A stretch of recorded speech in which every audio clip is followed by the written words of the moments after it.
Quiconque regarde en arrière. Luc chapitre 9, verset 62. Le Seigneur Jésus fait la déclaration suivante en Luc chapitre 9, verset 62. Et Jésus lui dit, « Nul qui a mis la main à la charrue et qui regarde en arrière n'est propre pour le royaume de Dieu. » Qu'est-ce que ces paroles signifient? De qui Jésus parle-t-il? Nous avons ici l'image d'un homme, probablement un fermier, qui est en train de labourer son champ avec la tête tournée vers l'arrière. Voilà une curieuse façon de travailler. On a l'impression qu'il n'est pas très attentif à ce qu'il fait. D'autre part, ce verset nous montre clairement qu'il est possible pour une personne d'être impropre au royaume de Dieu, même s'il a déjà mis la main à la charrue. Regardons le contexte de ce passage. Jésus a prononcé ces mots en réaction à un homme qui s'est approché de lui avec, semble-t-il, de bonnes intentions. Cet individu fait la promesse suivante au verset 61. Il dit, « Je te suivrai, Seigneur, mais permets-moi de prendre premièrement congé de ceux qui sont dans ma maison. » Nous avons déjà étudié le reste de ce passage, du verset 57 au verset 62, dans une leçon précédente. Toutefois, nous ne nous étions pas trop attardés au verset 62 à ce moment-là. Ce verset fera l'objet de notre étude aujourd'hui. Ici, au verset 62, le Seigneur Jésus décrit celui qui est propre pour le royaume de Dieu par ces deux caractéristiques. Premièrement, celui-ci a mis la main à la charrue, ce qui constitue le critère de base. Et deuxièmement, il ne regarde pas en arrière. Le premier point à remarquer concerne l'universalité de ce verset. Quiconque, qui que ce soit, tout homme qui met la main à la charrue. Le mot grec représenté ici par le terme quiconque est souvent utilisé par Jésus pour introduire une déclaration à caractère universel. Il est surtout traduit par le mot « personne ».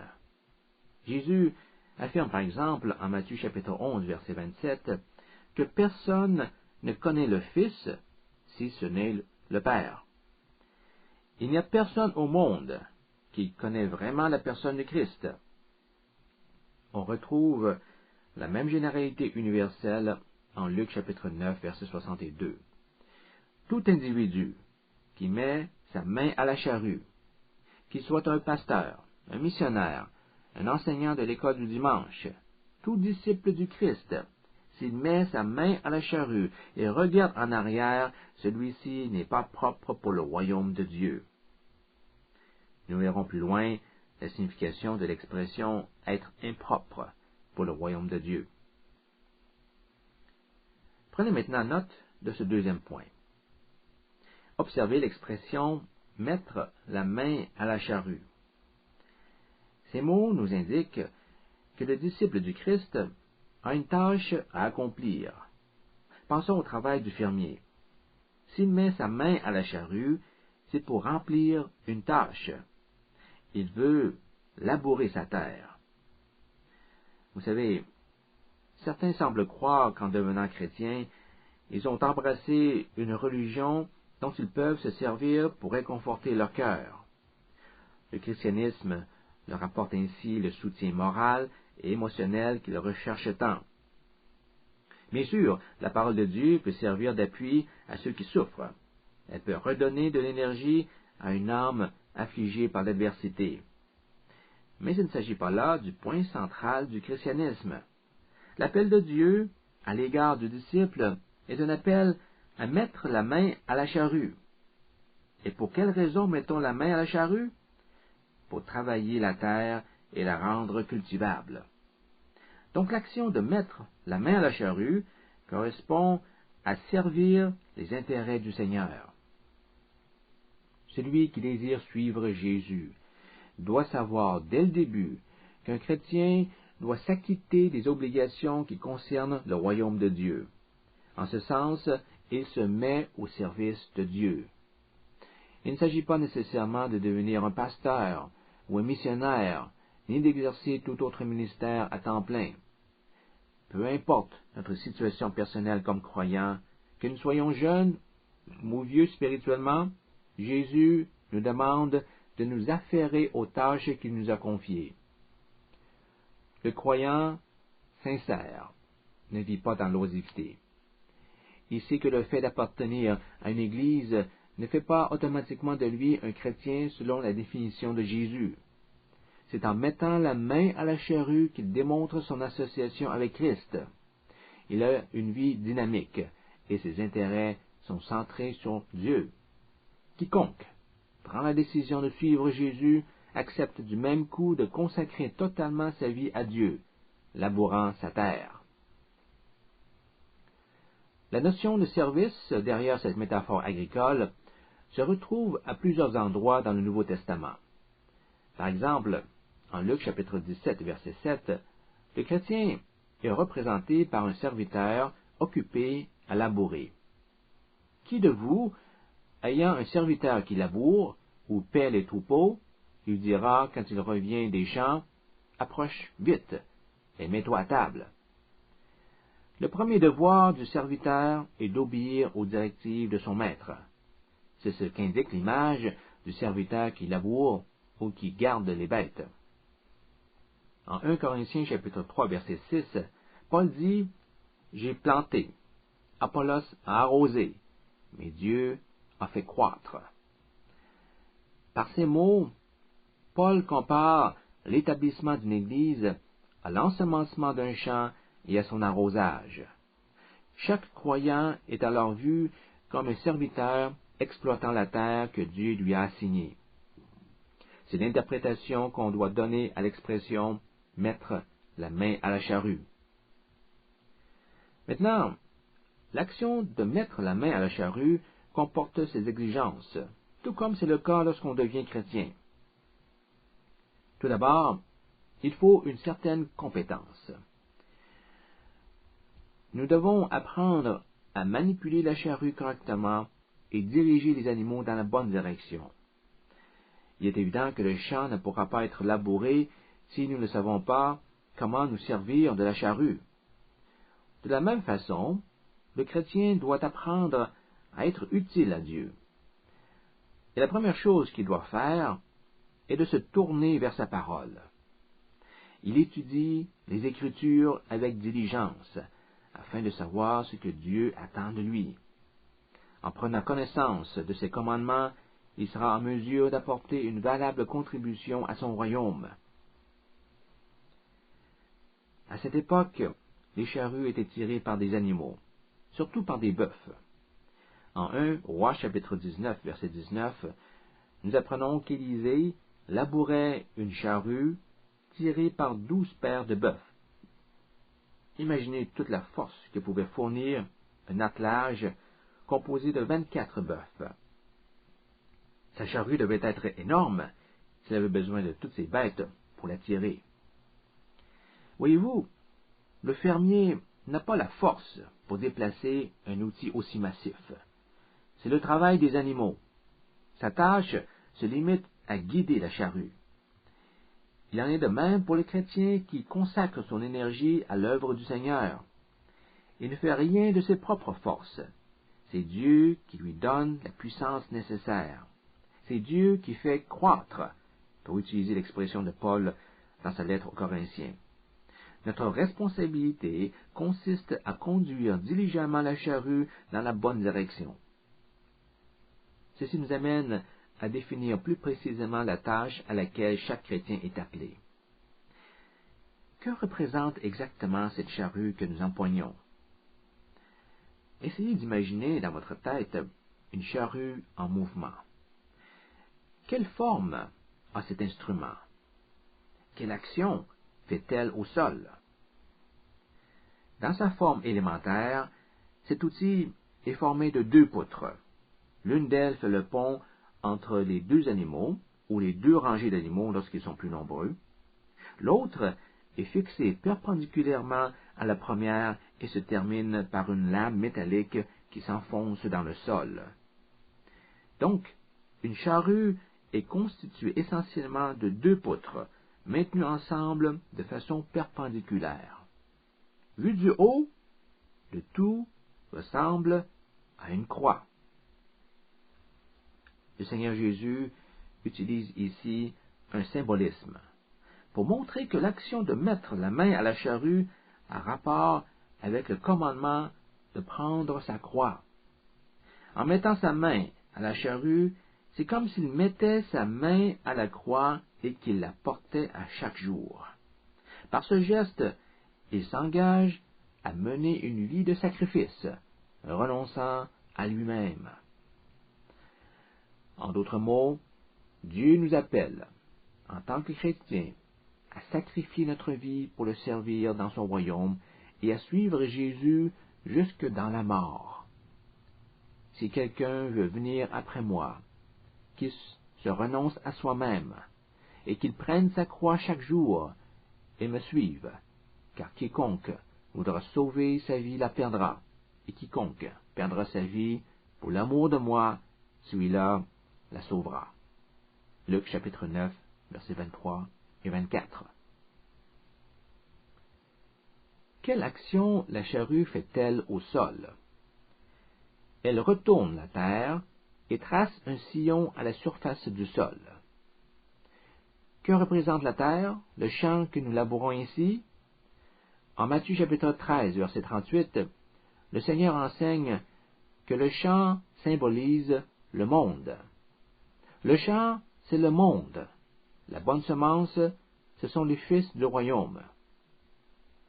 Dans cette parabole, le monde est vu comme un champ qu'on ensemence après avoir labouré. Que fait-on pour labourer un champ? On utilise une charrue, cet instrument qui a la forme d'une croix, en s'assurant de bien enfoncer le soc tranchant dans le sol. Lorsque la charrue se met en mouvement, le soc creuse un sillon en soulevant la terre.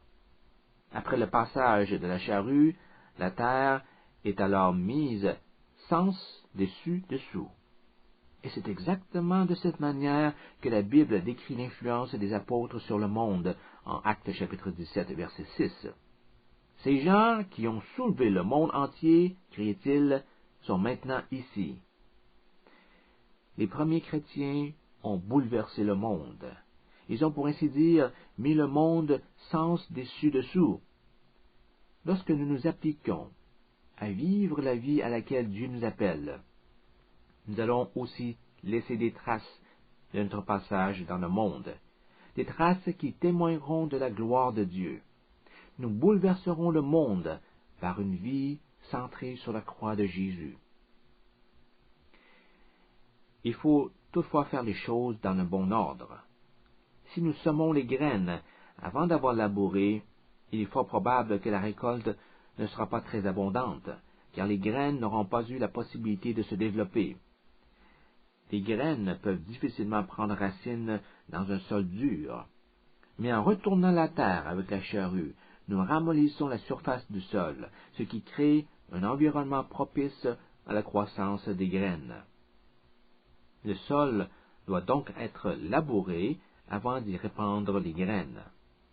De la même façon, c'est par une vie soumise à Christ que nous parviendrons à laisser une marque durable sur le non-chrétien. La plupart du temps, une simple déclaration verbale de notre foi en Dieu laisse les gens indifférents. Mais lorsque cette promesse de foi s'accompagne d'une vie qui tient compte du sacrifice de Jésus sur la croix, les non-chrétiens remarqueront la différence. On pourrait comparer notre vie à une charrue, guidée par nos mains, notre pensée et notre cœur, creusant une tranchée dans le sol. Nous labourons ce champ en retournant la terre, c'est-à-dire en soulevant le monde qui nous entoure. Ceci favorisera une meilleure ouverture au message de l'Évangile.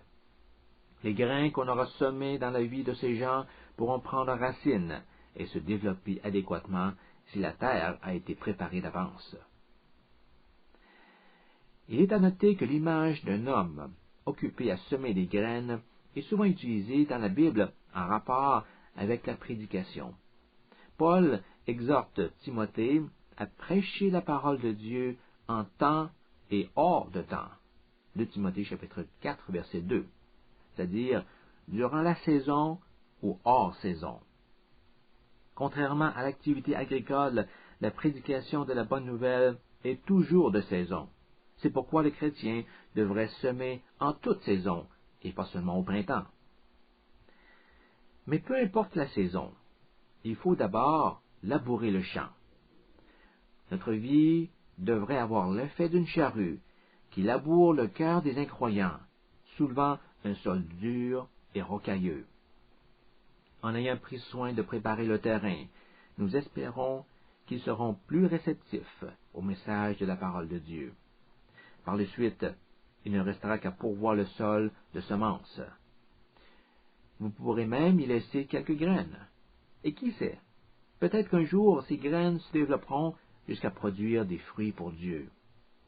Vous et moi avons la tâche de labourer au nom du Seigneur.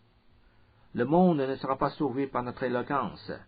Le monde sera sauvé lorsque les gens voient la puissance de Dieu à l'œuvre dans nos vies, une puissance qui, comme la charrue, remue tout sur son passage. Ajoutons qu'en vivant à l'image de Jésus, en labourant la vie de ceux qui nous entourent, nous provoquerons en eux certains bouleversements. Or, tout changement ne se produit pas sans susciter de la résistance. On vous accusera peut-être d'être extrémiste, d'avoir une vision trop étroite des choses, d'être trop obsédé par la préoccupation de tracer un sillon en ligne droite, refusant catégoriquement de virer ni vers la droite ni vers la gauche. Souvenez-vous qu'une charrue ne peut pas faire son travail sans remuer la terre. Notre allégeance à Dieu risque de bouleverser des gens, mais cela ne devrait pas freiner l'ardeur de celui qui laboure pour la gloire de Dieu. En vous mettant au service du Seigneur, il se peut que vous contrariez votre mère, votre père, votre sœur ou votre frère. Il est même possible qu'il se tourne contre vous. Mais dites-vous une chose, à moins d'avoir été dérangé, bouleversé par votre vie, ils n'ouvriront peut-être jamais leur cœur à la parole de Dieu. C'est en faisant une brèche dans leur cœur endurci qu'ils verront peut-être la pertinence du message biblique. Nous avons vu jusqu'à présent ce que signifie l'action de mettre la main à la charrue. Il s'agit d'une image qui fait allusion à la croix. Mettre la main à la charrue, c'est prendre sa croix, c'est renoncer à soi-même. Et c'est en sacrifiant notre vie pour servir Dieu que nous parviendrons à laisser une marque sur le monde. Pourtant, il y a des chrétiens qui vivent leur vie sans vraiment laisser de traces. Pourquoi en est-il ainsi? Parce qu'ils regardent en arrière. Quiconque regarde en arrière n'est pas propre au royaume de Dieu. Remarquez que Jésus fait référence ici à des chrétiens, et non pas des incroyants. Le fait de mettre la main à la charrue implique un engagement envers Dieu. Or, le non-chrétien n'a jamais pris un tel engagement. On ne l'a jamais vu mettre la main à la charrue. En ce sens, il n'a jamais promis de porter la croix. Une personne qui s'est engagée à mettre sa main à la charrue, mais qui regarde en arrière, montre qu'elle n'est pas bien disposée pour le royaume de Dieu. Quiconque regarde. Dans le texte grec, il s'agit d'un verbe conjugué au présent et exprimant une action continue. Celui qui met sa main à la charrue et qui ne cesse de regarder en arrière, celui-là est impropre au royaume des cieux. On ne parle pas d'un simple coup d'œil, mais d'un regard insistant. La personne regarde continuellement en arrière. Pourquoi regarde-t-elle constamment en arrière? Parce que son cœur est encore lié aux choses du passé. Là où est ton trésor, là aussi sera ton cœur.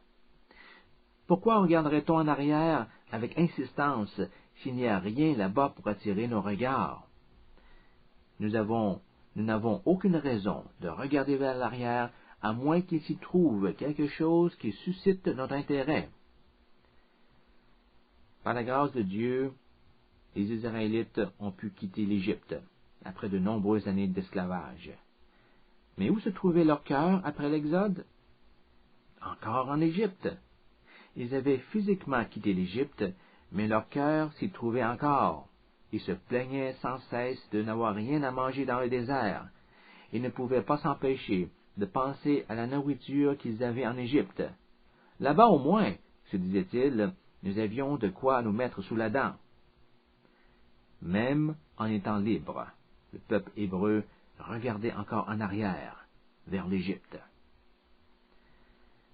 Le chrétien affiche la même attitude lorsqu'il continue à fixer son regard avec envie vers sa vie passée. Par un tel comportement, il montre que son cœur ne s'est pas dissocié de l'esprit du monde. Il demeure toujours attaché aux anciennes valeurs. On retient donc la leçon suivante. Il ne suffit pas de s'engager à suivre Jésus. Il ne suffit pas de mettre la main à la charrue. L'engagement doit être total, c'est-à-dire qu'il ne faut plus jamais regarder en arrière. L'image utilisée ici porte sur le dévouement entier à une tâche particulière. Si nous voulons tracer une ligne droite avec la charrue, il ne faut pas avoir les yeux en arrière. Nous devons regarder en avant et fixer un point à l'horizon. Notre concentration ne se laisse pas distraire au moindre incident. La décision de suivre Jésus doit se prendre avec le plus grand sérieux. Dieu exige rien de moins que la première position. Tout engagement à le suivre et à le servir doit être total. Sinon, nous ne pourrons pas travailler adéquatement pour le royaume de Dieu. C'est pourquoi Jésus déclare qu'un homme n'est pas propre pour le royaume de Dieu s'il continue à regarder en arrière après avoir fait la promesse formelle de le suivre. Certaines Bibles ont la traduction « n'est pas fait pour le royaume de Dieu » ou « n'est pas prêt pour le règne de Dieu ». Autant la notion du salut que l'idée de servir efficacement le Seigneur sont exprimées dans ce verset. En le comparant à d'autres versets, on peut dire qu'il s'agit d'une énonciation de jugement. Voyons pourquoi nous arrivons à cette conclusion, à savoir que ce verset a rapport avec le jugement divin. Nul qui a mis la main à la charrue et qui regarde en arrière n'est propre pour le royaume de Dieu. Le mot propre, eutétos, en grec, est employé quand on veut parler de l'utilité d'une chose. On dit qu'elle est bonne, utile ou convenable. D'ailleurs, la Bible seconde, révisée, offre la traduction « n'est pas bon pour le royaume de Dieu ». On retrouve ce terme à d'autres endroits dans le Nouveau Testament. Premièrement, en Luc chapitre 14, verset 35, où il est utilisé pour décrire le sel qui a perdu sa saveur. Puis, en Hébreux chapitre 6, verset 7, où il est question d'herbe utile pour le fermier. Dans les deux cas, le contexte porte sur le jugement de Dieu. Regardons d'abord le passage en Luc chapitre 14, verset 35. Le Seigneur Jésus utilise l'image du sel pour décrire le rôle du disciple dans le monde. Le chrétien a pour fonction d'assaisonner les gens qui l'entourent. Mais si le sel devient fade, il perd son utilité. Il n'est propre, eutétos, ni pour la terre, ni pour le fermier. Et que fait-on avec le sel devenu insipide? On le jette dehors. Si le sel est l'image du disciple, cela signifie que le disciple qui ne remplit plus son rôle sera jeté dehors. Cette situation peut se présenter si l'individu n'a jamais eu la foi, ou si, ayant eu la foi, il y a eu par la suite une rébellion spirituelle. Peu importe le cas, le résultat est le même. La personne est exclue du royaume de Dieu. Le sel, qui a perdu sa saveur, devient ainsi un objet de jugement. En Hébreux chapitre 6, verset 7, la communauté chrétienne est comparée à une terre qui est arrosée par des pluies fréquentes. Lorsque cette terre produit une végétation utile, eutétos, celle-ci est bénie par Dieu. Le verset 8 mentionne un autre type de personne, l'apostat. Ce dernier est assimilé au sol sur lequel Dieu envoie le soleil et la pluie, mais qui ne donne aucune végétation utile. Il ne pousse sur cette terre que des chardons et des buissons d'épines. Étant sans valeur, cette terre est condamnée à être détruite par le feu. Sa fin est d'être brûlée. Ceux qui ont fait une profession de foi en Christ, mais dont la vie n'amène que des épines et des chardons, les fruits du péché, subiront la condamnation de Dieu. Donc la notion du jugement se retrouve en Luc chapitre 14 verset 35 et en Hébreux chapitre 6 verset 7, deux versets où le mot propre, eutétos, est utilisé. C'est pourquoi nous disons que Luc chapitre 9 verset 62 est aussi une énonciation de jugement. Nul qui a mis la main à la charrue et qui regarde en arrière n'est propre pour le royaume de Dieu. Même si on a mis la main à la charrue, il est toujours possible d'être impropre au royaume de Dieu. Pourquoi une personne regarde-t-elle en arrière quand elle a décidé de mettre la main à la charrue? Nous avons déjà mentionné une raison, parce que son cœur est encore grandement attiré par le monde. Parlons maintenant d'une autre raison. Elle regarde en arrière à cause des persécutions qu'elle doit endurer. En servant le Seigneur, c'est-à-dire en labourant le champ de Dieu, on doit s'attendre à être tôt ou tard persécuté. Il y a une curieuse remarque que Paul fait en 2 Thessaloniciens, chapitre 1, verset 5, à propos de la persécution.